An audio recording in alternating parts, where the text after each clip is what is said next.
Bet you didn't know the eerie tale of Elena and Marco's new home. Subscribe to my channel for more spine-chilling stories.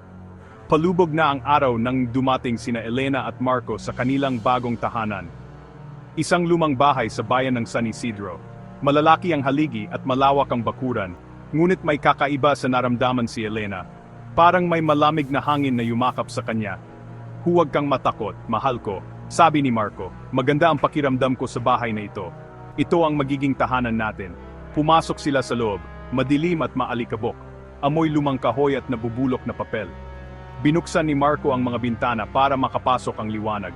Ngumiti siya kay Elena. Sisimulan na natin ang ating buhay dito. Habang inaayos nila ang kanilang mga gamit, may narinig si Elena na kaluskos. Parang may tumatakbo sa itaas. Marco, narinig mo ba yon? Tanong niya. Umiling si Marco, baka daga lang iyon. Huwag mo nang pansinin. Ngunit hindi mapalagay si Elena, may kakaiba sa bahay na iyon. Alam niya sa sarili niya. Nang gabing iyon, nahirapang matulog si Elena. Masyadong tahimik ang paligid. Tanging ang tunog lang ng kuliglig ang kanyang naririnig. At ang mahihinang kaluskos mula sa itaas. Bumangon si Elena at lumapit sa bintana. Napatingin siya sa malawak na bakuran. Maliwanag ang buwan at nakikita niya ang mga puno na parang mga higante na nakatayo sa dilim. Biglang may narinig siyang umiiyak. Isang sanggol, mahina lang ngunit malinaw sa pandinig niya. Napatayo si Elena at hinanap kung saan nanggagaling ang iyak. Umakyat siya sa itaas. May 3 kwarto doon. Isa-isang sinilip ni Elena ang mga kwarto. Walang laman ang mga ito, ngunit patuloy pa rin niyang naririnig ang iyak ng sanggol. Nang makarating siya sa dulo ng pasilyo, may nakita siyang isang lumang pintuan. Nakalock ito. Kumatok si Elena. May tao ba diyan? Tanong niya. Walang sumagot, ngunit mas lumakas ang iyak ng sanggol. Parang nasa loob lang ito ng kwarto. Kinabukasan, sinabi ni Elena kay Marco ang tungkol sa kanyang narinig. Sigurado ka bang iyak ng sanggol iyon? Tanong ni Marco. Baka guni-guni mo lang iyon, hindi ako pwedeng magkamali, sabi ni Elena. Malinaw kong narinig, at galing iyon sa loob ng nakasarang kwarto sa itaas. Napaisip si Marco. Sige, titingnan natin mamaya. Nang hapon ding iyon, umakyat sina Elena at Marco sa itaas. Pilit nilang binuksan ang lumang pintuan. Nang bumukas ito, tumambad sa kanila ang isang madidlim at maalikabok na kwarto. May isang lumang bawol sa gitna ng kwarto. Lumapit si Elena at binuksan ito. Tuloy pa rin ang iyak ng sanggol, parang nasa loob lang ng bawol. Hinalungkat ni Elena ang mga laman ng bawol. Mga lumang damit, libro at laruan. Hanggang sa may nakapa siyang isang maliit na kahon. Nang buksan niya ito, nakita niya ang isang larawan ng isang magandang babae na karga ang isang sanggol. Sa likod ng larawan ay may nakasulat si Maria at ang kanyang anak na si Isabela, isinumpa ng demonyo. Isang sumpa? Tanong ni Marco. Tumango si Elena.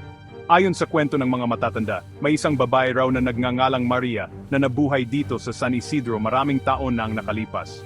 Nabuntis siya ngunit hindi niya asawa ang ama ng kanyang magiging anak. Isang eskandalo, sabi ni Marco. Oo. At dahil sa kahihiyan, nagpakamatay si Maria matapos niyang ipanganak ang kanyang anak na si Isabela. Ngunit bago siya mamatay, isinumpa niya ang sanggol. Sinabi niya na habang buhay na maghihirap ang bata at magdadala ng kamalasan sa lahat ng taong magtatangka na tulungan ito. At ano ang nangyari sa bata? Tanong ni Marco. Walang nakakaalam, sagot ni Elena. May mga nagsasabi na namatay din ito ilang araw matapos ipanganak. Ngunit may mga nagsasabi rin na may kumuha raw sa kanya. Isang mag-asawa na hindi magkaanak. Ngunit simula noon, hindi na muling nakita ang mag-asawa at ang bata. Kaya pala pamilyar sa akin ang bahay na ito, sabi ni Marco. Ito ang bahay ni Maria at Isabela. Tumingin si Elena kay Marco. Sa tingin mo ba? Totoo ang sumpa. Nang gabing iyon, hindi na makatulog sina Elena at Marco. Patuloy nilang naririnig ang iyak ng sanggol. Parang palapit na ito ng palapit. Kailangan nating humingi ng tulong, sabi ni Elena. Kanino? Tanong ni Marco. Kay Padre Miguel, sagot ni Elena. Siya lang ang makakatulong sa atin. Kinabukasan, pinuntahan ni Elena at Marco si Padre Miguel sa simbahan. Ikinuwento nila ang lahat ng nangyari. Ang mga kakaibang tunog, ang lumang bawol, ang larawan ni Maria at Isabela, at ang sumpa.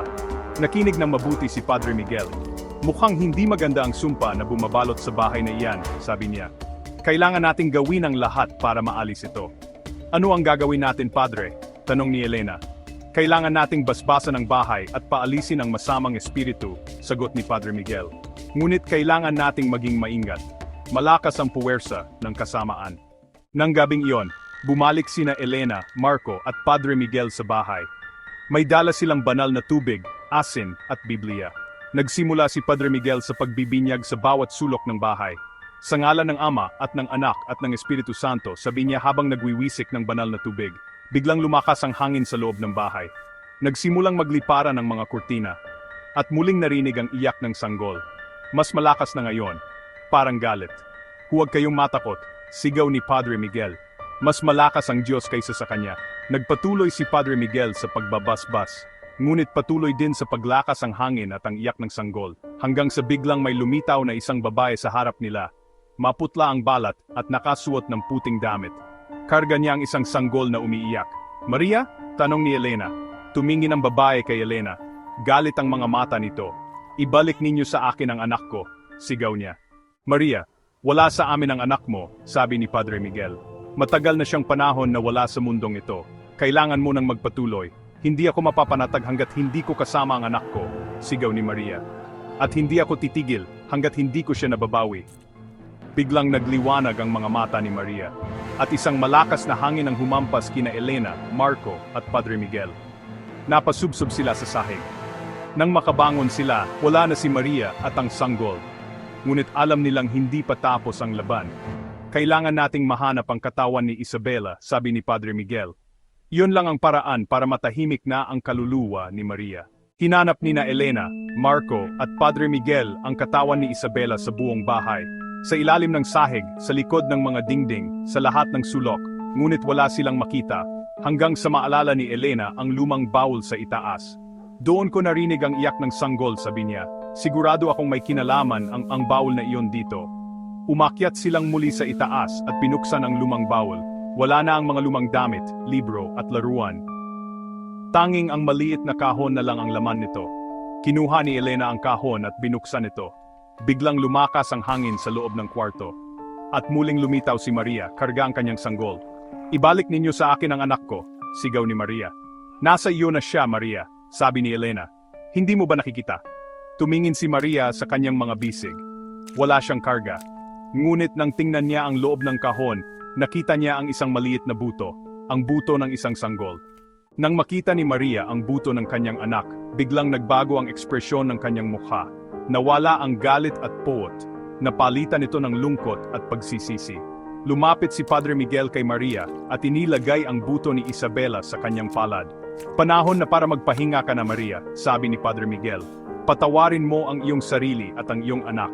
Wala kang kasalanan. Tumingin si Maria kay Padre Miguel. Tumulo ang luha sa kanyang mga mata. Salamat, bulong niya. Unti-unting nawala si Maria at ang buto ni Isabela, at sa unang pagkataon mula nang dumating sina Elena at Marco sa San Isidro, nakaramdam sila ng kapayapaan. Natapos ang sumpa. At sa wakas, matahimik na nakapanirahan sina Elena at Marco sa kanilang bagong tahanan.